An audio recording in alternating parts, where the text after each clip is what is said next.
Hi friends, ഇന്ന് ഞാൻ നിങ്ങളായിട്ട് ഷെയർ ചെയ്യുന്നത് നല്ല ഈസി ആയിട്ട് ഉണ്ടാക്കാൻ പറ്റുന്ന നല്ല സൂപ്പർ ടേസ്റ്റിലുള്ളൊരു ബീഫ് ബിരിയാണിയാണ്.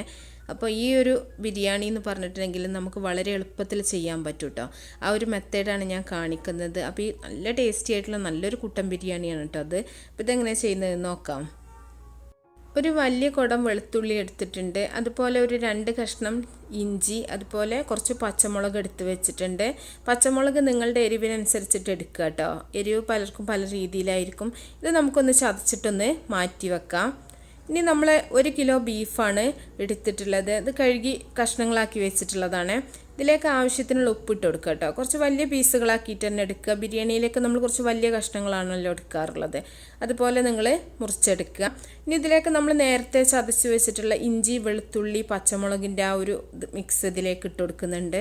ഒരുപാട് അരച്ച് പേസ്റ്റ് ആക്കി എടുക്കേണ്ട ആവശ്യമില്ല, ഒന്ന് ചതച്ചെടുത്താൽ മതി കേട്ടോ. ഇനി ഇതിലേക്ക് നമ്മൾ ചേർത്ത് കൊടുക്കുന്നത് തക്കാളിയാണ്. അപ്പോൾ ഈ ഒരു സൈസിലുള്ള തക്കാളി ഞാനിവിടെ 4 തക്കാളിയാണ് എടുത്തിട്ടുള്ളത്. 1 കിലോ ബീഫിലേക്കുള്ള അളവാണ് ഇപ്പോൾ ഞാൻ പറയുന്നത് കേട്ടോ. അപ്പോൾ വലിയ തക്കാളിയാണെന്നുണ്ടെങ്കിൽ ഒരു 3 എണ്ണം എടുത്താൽ മതി. ഈ ഒരു സൈസിലാണെങ്കിൽ 4 തക്കാളി എടുക്കുക. ഇനി ഒരു 1/2 ടീസ്പൂൺ മഞ്ഞൾപ്പൊടി ചേർത്ത് കൊടുക്കുന്നുണ്ട്. മഞ്ഞൾ ഒരുപാട് കൂടി പോകേണ്ട ആവശ്യമില്ല. അതുപോലെ 1 ടീസ്പൂൺ മല്ലിപ്പൊടിയാണ് ചേർത്ത് കൊടുക്കുന്നത്. ഇതിലേക്ക് നമ്മൾ മുളക് പൊടി ചേർക്കണില്ല. ഇനി 1.5 ടേബിൾ സ്പൂൺ ബിരിയാണി മസാലയാണ് ചേർത്ത് കൊടുക്കുന്നത്. ഈ മസാലയുടെ വീഡിയോ ഞാൻ നേരത്തെ അപ്ലോഡ് ചെയ്തിട്ടുണ്ട്, കാണാത്തവരുണ്ടെങ്കിൽ കണ്ടു നോക്കുക. ദം ബിരിയാണിയുടെ മസാല എന്ന് പറഞ്ഞിട്ട് ഇട്ടിട്ടുണ്ടായിരുന്നു. ഇനി ഇതിലേക്ക് ഒരു 2.5 ടേബിൾ സ്പൂൺ തൈരാണ് ഞാൻ ചേർത്ത് കൊടുക്കുന്നത്. എപ്പോഴും ബിരിയാണിയിലേക്ക് നമ്മൾ തൈര് ചേർക്കുമ്പോൾ ഒരുപാട് പുളിപ്പുള്ള തൈര് ചേർത്ത് കൊടുക്കരുത്. ഒരു മീഡിയം പുളിപ്പുള്ള തൈര് ചേർത്ത് കൊടുക്കട്ടെ, അതാണ് കൂടുതൽ ടേസ്റ്റ്. ഇനി ഇതിലേക്ക് കറിവേപ്പില ഇട്ട് കൊടുക്കുന്നുണ്ട്. കറിവേപ്പിലക്ക് പ്രത്യേകിച്ച് അളവൊന്നുമില്ല കേട്ടോ, നമ്മൾക്ക് എത്രത്തോളം കിട്ടുന്നതിന് കിട്ടാലും അത്രയും ടേസ്റ്റാണ് കറിവേപ്പില. ഇനി ഒരു കൈപ്പിടി ഞാൻ മല്ലിയില പുതിനയില അരിഞ്ഞതിട്ട് കൊടുക്കുന്നുണ്ട്. പുതിനയില എപ്പോഴും മല്ലിയിലേൻ്റെ പകുതി വരണം കേട്ടോ, കൂടുതലായി പോകരുത്. പുതിന കൂടി പോയിട്ടുണ്ടെങ്കിൽ ആ ഒരു ടേസ്റ്റ് കിട്ടൂല നമുക്ക്. ഇനി നമുക്കിന്ന് കൈ വെച്ചിട്ട് നന്നായിട്ടൊന്ന് മിക്സ് ചെയ്യാം. നന്നായിട്ട് തന്നെ തിരുമ്മി കുഴച്ചെടുക്കുക കേട്ടോ. സ്പൂൺ എന്തെങ്കിലുമൊക്കെ വെച്ചിട്ട് നമ്മൾ മിക്സ് ചെയ്യുകയാണെങ്കിലും ഇത്രയും ഒരു ടേസ്റ്റ് കിട്ടൂല. നമ്മൾ കൈ വെച്ചിട്ട് തന്നെ നന്നായിട്ടൊന്ന് മിക്സ് ചെയ്യാം. ഇത് നമുക്ക് സമയം ഉണ്ടെന്നുണ്ടെങ്കിൽ 1-2 മണിക്കൂറൊക്കെ മാറ്റി വെക്കുകയാണെങ്കിൽ അത്രയും നല്ലതാണ് കേട്ടോ. ഇനിയിപ്പോൾ സമയമില്ല എന്നുണ്ടെങ്കിൽ നമ്മളൊരു 1/2 മണിക്കൂറെങ്കിലും വെക്കാൻ ശ്രദ്ധിക്കുക. ഇനി ഞാൻ ഈ കുക്കർ അടച്ച് വെച്ചിട്ട് ഒരു 1/2 മണിക്കൂർ പുറത്ത് വെച്ചതിന് ശേഷമാണ് ഞാനിത് സ്റ്റവ് ഓണാക്കിയിട്ട് വെക്കുന്നത് കേട്ടോ. അപ്പോൾ ഒരു 1/2 മണിക്കൂറിന് ശേഷം നമ്മൾ അടുപ്പ് കത്തിച്ചിട്ട് വെച്ചിട്ടുണ്ട്. ഇനിയിപ്പോൾ ഒരു 3 വിസിൽ വരുന്നവരെ നമുക്ക് വെയിറ്റ് ചെയ്യാം. 3 വിസിൽ വന്നാൽ തന്നെ ബീഫ് വേവ് കേട്ടോ. മൂത്ത ബീഫൊക്കെ ആണെന്നുണ്ടെങ്കിൽ കുറച്ചും കൂടെ ടൈം വേണ്ടുള്ളൂ. അപ്പോൾ പ്രഷറൊക്കെ പോയതിന് ശേഷം തുറന്നാണ്. അപ്പോൾ ഈ വെള്ളം നമുക്ക് നന്നായിട്ടൊന്ന് വറ്റിച്ചെടുക്കണം. അപ്പോൾ അതവിടെ വേവുന്ന സമയത്ത് തന്നെ നമുക്ക് ഇവിടെ ചോറ് റെഡിയാക്കുക. ആ വെള്ളം ഒന്ന് വറ്റിക്കോട്ടെ ബീഫത്തെ. അപ്പോൾ അതിന് വേണ്ടി ഒരു 2 ടേബിൾ സ്പൂൺ നെയ്യ് ഒഴിച്ചിട്ടുണ്ട്. അതുപോലെ കുറച്ച് ഓയിലും കൂടെ ഞാൻ മിക്സ് ചെയ്തിട്ടുണ്ട്. ഇതിലേക്ക് ഞാൻ ചോറ് ഗാർണിഷ് ചെയ്യാൻ വേണ്ടിയിട്ട് കുറച്ച് അണ്ടിപ്പരിപ്പ് ഇട്ട് കൊടുത്തിട്ടുണ്ട് കേട്ടോ. അത് നിങ്ങളുടെ ഇഷ്ടത്തിനനുസരിച്ച് നിങ്ങൾക്ക് ഇട്ട് കൊടുക്കാം. ഇതൊന്ന് മൂത്ത് വരുന്ന സമയത്ത് ഇതിലേക്ക് നമുക്ക് കുറച്ച് മുന്തിരിയും കൂടെ ഇട്ട് കൊടുക്കാം. എല്ലാവർക്കും അറിയുന്ന കാര്യം തന്നെയാണ്. ഇത് നമുക്കൊന്ന് മൂത്തിട്ട് ഒന്ന് കോരി മാറ്റാം. അപ്പോൾ ബീഫത്തെ വെള്ളം നന്നായിട്ട് തന്നെ ആ സമയത്ത് തന്നെ വറ്റിക്കോളൂ കേട്ടോ. വറ്റിയതിന് ശേഷം ഞാൻ കാണിക്കാം. അപ്പോൾ ഇത് നമുക്ക് മൂപ്പിച്ച് കോരിയെടുക്കാം. അപ്പോൾ ഡാൽഡയിൽ ഒരിക്കലും നിങ്ങൾ ബിരിയാണി ഉണ്ടാക്കരുത് കേട്ടോ. ശരിക്കുള്ള നെയ്യ് തന്നെ എടുക്കുക, അല്ലെങ്കിൽ ഓയിലും കൂടെ മിക്സ് ചെയ്താൽ മതി. ഇതിലേക്കൊരു 4 ഉള്ളിയാണ്, മീഡിയം സൈസിലുള്ള 4 ഉള്ളി അരിഞ്ഞതാണ്. ഇത് ആ ഒരു നെയ്യിലേക്ക് തന്നെയാണ് ഞാൻ ഇട്ട് കൊടുത്തിട്ടുള്ളത്. ഇത് നമുക്ക് നന്നായിട്ട് തന്നെ ഒന്ന് പൊരിച്ചെടുക്കണം കേട്ടോ. വാട്ടിയെടുത്താൽ പോരാ, നന്നായിട്ട് തന്നെ ഫ്രൈ ആക്കി എടുക്കുക.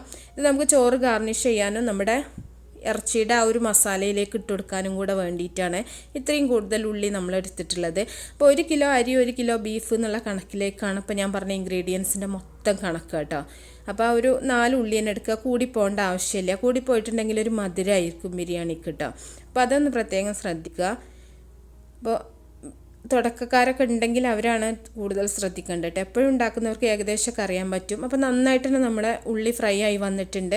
ഇനി ഞാൻ ഈ സമയത്ത് കോരി മാറ്റുകയാണ്. ഇനി കുറച്ചും കൂടി ഇരുന്നിട്ട് ഒന്നും കൂടെ ഒന്ന് മൊരിയൂ കേട്ടോ. അപ്പോൾ നമുക്കിത് കോരി മാറ്റാം. അപ്പോൾ കോരി മാറ്റിയിട്ടുണ്ട്. ഇനി ഇത്രയും നെയ്യ് നമുക്ക് ആവശ്യമില്ല, അതിനൊന്ന് കുറച്ച് എടുത്ത് മാറ്റിയിട്ടുണ്ട് ഞാൻ. ഇതിലേക്ക് ഒരു 4 ഏലക്ക, അതുപോലെ ഒരു 4 ഗ്രാമ്പു, ഒരു കഷ്ണം പട്ട ഇട്ട് കൊടുത്തിട്ടുണ്ട്.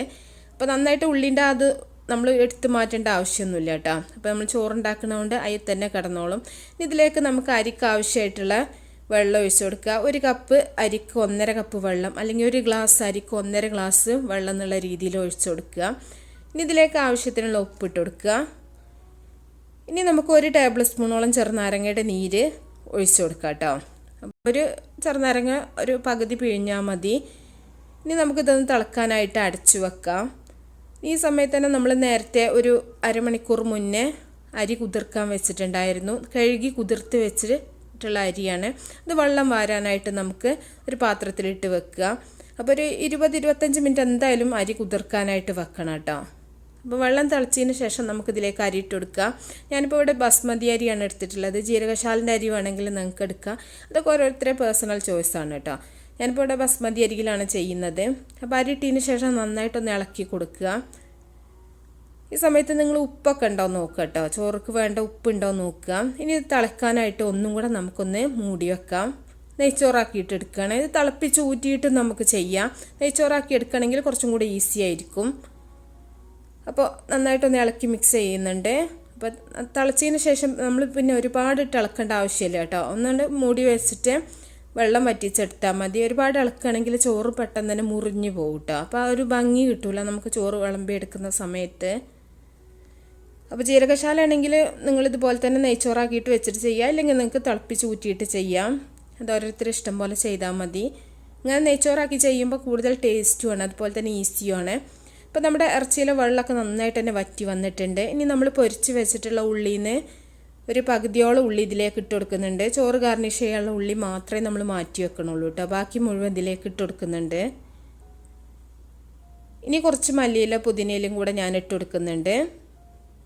ഇനി നമ്മൾ ഒരു ടീസ്പൂണോളം ചെറുനാരങ്ങ നീരും കൂടെ ഒഴിച്ചിട്ടുണ്ട്. എന്നിട്ട് നന്നായിട്ടൊന്ന് മിക്സ് ചെയ്തെടുക്കുന്നുണ്ട് നമ്മുടെ മസാല. അപ്പോൾ ഇറച്ചി ഒരുപാട് വേവായി പോകരുത് കേട്ടോ. ഒരു പാകത്തിനുള്ള വേവാക്കി എടുക്കുക. അപ്പോൾ ഞാൻ ദം ചെയ്യാൻ വേണ്ടിയിട്ട് കുറച്ച് വലിയ പാത്രത്തിലേക്ക് നമ്മുടെ മസാല മാറ്റിയിട്ടുണ്ട്. വലിയ കുക്കറാണെങ്കിൽ കുക്കർ തന്നെ നിങ്ങൾക്ക് ദം ചെയ്തെടുക്കാം. ഇല്ലയെന്നുണ്ടെങ്കിൽ ഒരു പാത്രത്തിലേക്ക് മാറ്റിയിട്ട് ദം ചെയ്താൽ മതി. ഇനി നമ്മൾ നേരത്തെ റെഡിയാക്കി വെച്ചിട്ടുള്ള ചോറ് ഇട്ട് കൊടുക്കുന്നുണ്ട്. നമ്മൾ നെയ്ച്ചോറാക്കി എടുത്തിട്ടുള്ളതാണ്. അതുകൊണ്ട് തന്നെ ഒരു 3/4 വേവ് അത്രേ ആവുള്ളൂ കേട്ടോ. ഒരു ഫുള്ളായിട്ട് വെന്തിട്ടില്ല. അപ്പോൾ ആ ഒരു നനവ് ചോറിനുണ്ട്. ആ ഒരു നനവ് ചോറിന് വേണം കേട്ടോ. എന്നാലും നമ്മൾ ദം ചെയ്യുന്ന സമയത്ത് ബാക്കിയുള്ളതും കൂടെ ആ ഒരു ഇറച്ചിയുടെ ആ ഒരു സ്മെല്ലിൽ കിടന്നിട്ട് വേവുള്ളൂ. ഇനി കുറച്ച് മല്ലിയില ഇട്ട് കൊടുക്കുന്നുണ്ട്. അതുപോലെ നമ്മുടെ പൊരിച്ച് വെച്ചിട്ടുള്ള ഉള്ളി ഇട്ട് കൊടുക്കുക. അതുപോലെ നമുക്കറിയാലോ നമ്മുടെ നട്ട്സ്, അണ്ടിപ്പരിപ്പ്, മുന്തിരി അത് ഇട്ട് കൊടുക്കുന്നുണ്ട്. ഇനി ഞാൻ കുറച്ച് ഗരം മസാലയും കൂടെ ഒന്ന് ഇട്ട് കൊടുക്കുന്നുണ്ട് കേട്ടോ. ബിരിയാണി മസാലയും കൂടെ ഒന്ന് സ്പ്രെഡ് ചെയ്യുന്നുണ്ട്. ഇനി കുറച്ച് ക്യാരറ്റ് ചെറുതാക്കി അരിഞ്ഞതും കൂടെ ഇട്ട് കൊടുക്കുന്നുണ്ട്. അത് നിങ്ങൾക്ക് ഇഷ്ടമാണെങ്കിൽ ഇട്ട് കൊടുത്താൽ മതി. ഇനി അടുത്ത ലെയർ ചോറും കൂടെ നമുക്ക് ഇട്ട് കൊടുക്കാം. അപ്പോൾ ഞാൻ ഇറച്ചി അടിയിലാണ് ഇട്ട് കൊടുത്തിട്ടുള്ളത്. ചിലർ ഇറച്ചി ഇങ്ങനെ ഒരുപാട് ലെയറായിട്ട് ചെയ്യാറുണ്ട്. എനിക്ക് അടിയിൽ ഇറച്ചി ഇടുന്നതാണ് ഇഷ്ടം കേട്ടോ. ഇറച്ചി തിളക്കുമ്പോഴാണ് ഇറച്ചിയുടെ ആ സ്മെല്ല് ചോറിലേക്ക് കിട്ടുന്നത്. അപ്പോൾ നമ്മൾ ലെയർ ചെയ്യുന്ന സമയത്ത് ഇറച്ചി തിളക്കൂലല്ലോ. ആ ഒരു ഇതുകൊണ്ടാണ് ഞാൻ അങ്ങനെ പറയാൻ കാരണം. അത് നിങ്ങളുടെ ഇഷ്ടം പോലെ ചെയ്താൽ മതി. അപ്പോൾ എല്ലാ ചോറും ഇട്ടതിന് ശേഷം നമ്മൾ നേരത്തെ ചെയ്ത പോലെ തന്നെ കുറച്ച് മല്ലിയില പുതിനയില ഇട്ട് കൊടുക്കുക. പിന്നെ ഫ്രൈ ചെയ്ത് വെച്ചിട്ടുള്ള ഉള്ളി, പിന്നെ നട്ട്സ്, പിന്നെ ക്യാരറ്റ്, ഗരം മസാല എല്ലാം അതുപോലെ തന്നെ ഓരോ ബൈ സ്റ്റെപ്പായിട്ട് ഇങ്ങനെ ചെയ്തുകൊണ്ടിരിക്കുക കേട്ടോ. ഇനി ഇതിലേക്ക് നമ്മൾ ചേർത്ത് കൊടുക്കുന്നത് നമ്മൾ നേരത്തെ പൊരിച്ച് വെച്ചപ്പോൾ മാറ്റിയിട്ടുണ്ടായിരുന്ന നെയ്യിൻ്റെ ആ ഒരു ഇതുണ്ടായിരുന്നു. ചോറുണ്ടാക്കിയപ്പോൾ നമ്മൾ മുഴുവൻ എടുത്തിട്ടുണ്ടായിരുന്നില്ല. അതിൻ്റെ പകുതി മാറ്റിയിട്ടുണ്ടായിരുന്നു. അത് ഇതിൻ്റെ മുകളിൽ ഞാൻ ഒഴിച്ചു കൊടുക്കുന്നുണ്ട്. വേറെ എക്സ്ട്രാ നെയ്യൊന്നും ചേർക്കണില്ല കേട്ടോ. അതുതന്നെയാണ് ചേർക്കുന്നത്. അപ്പോൾ ആ ഒരു ഉള്ളിയുടെ ഫ്ലേവറും എല്ലാം ഉണ്ടാവും. ഇനി ഇതിലേക്ക് കുറച്ച് മഞ്ഞൾപ്പൊടി ഒരു 2 ടേബിൾ സ്പൂൺ പാലിലൊന്ന് മിക്സ് ചെയ്തിട്ടുള്ളതാണ്. ഇതൊരു കളറിന് വേണ്ടിയിട്ടാണ്. ഇത് നിങ്ങൾക്ക് വേണ്ടാന്നുണ്ടെങ്കിൽ ചേർക്കേണ്ട ആവശ്യമില്ല. അതും കൂടെ ചേർത്തിട്ടുണ്ട്.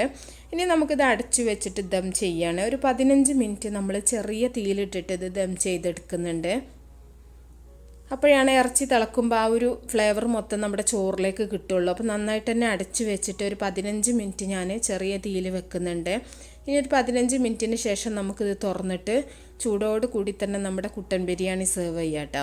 ഞാൻ അതിന് മുമ്പ് നേരത്തെ ഒരു കുട്ടൻ ബിരിയാണിയുടെ റെസിപ്പി ഇട്ടിട്ടുണ്ടായിരുന്നു. അത് നമ്മൾ ഉള്ളി തക്കാളിയൊക്കെ വഴറ്റിയിട്ട് തന്നെയായിരുന്നു ചെയ്തത്. ഇത് നമ്മൾ വളരെ പെട്ടെന്നാണ് ചെയ്തെടുത്തത് കേട്ടോ ഈ ബിരിയാണി. അപ്പോൾ ഈ 2 രീതിയിലും ഞാൻ ചെയ്യാറുണ്ട്. അപ്പോൾ നല്ല ടേസ്റ്റാണ്. രണ്ടായാലും നല്ല ടേസ്റ്റാണ്. അപ്പോൾ ഇതാകുമ്പോൾ നമുക്ക് കുറച്ചും കൂടെ ഈസിയാണ്. മറ്റേനേക്കാളും എളുപ്പത്തിൽ ചെയ്യാൻ പറ്റും. ഒരു ഗസ്റ്റ് വരുന്ന സമയത്താണെങ്കിലൊക്കെ വളരെ പെട്ടെന്ന് പണികളൊക്കെ തീരും കേട്ടോ. അപ്പോൾ എല്ലാവരും ഉണ്ടാക്കി നോക്കുക. ഇനി നമുക്ക് സെർവ് ചെയ്ത് കഴിക്കുക, അത്രയേ ഉള്ളൂ. ചമ്മന്തി, തൈര്, പപ്പടം ഇതൊക്കെ കൂട്ടി കഴിക്കുക. അപ്പോൾ അടിപൊളി ടേസ്റ്റ് ആയിട്ടുള്ള നല്ലൊരു ബിരിയാണിയാണ്. എല്ലാവരും ഉണ്ടാക്കി നോക്കിയിട്ട് അഭിപ്രായങ്ങളൊക്കെ അറിയിക്കുക. ഇഷ്ടപ്പെട്ടാൽ ലൈക്ക് ചെയ്യുക, ഷെയർ ചെയ്യുക. അപ്പോൾ നല്ല റെസിപ്പികളൊക്കെ ആയിട്ട് നമുക്ക് അടുത്തൊരു വീഡിയോയിൽ കാണാം.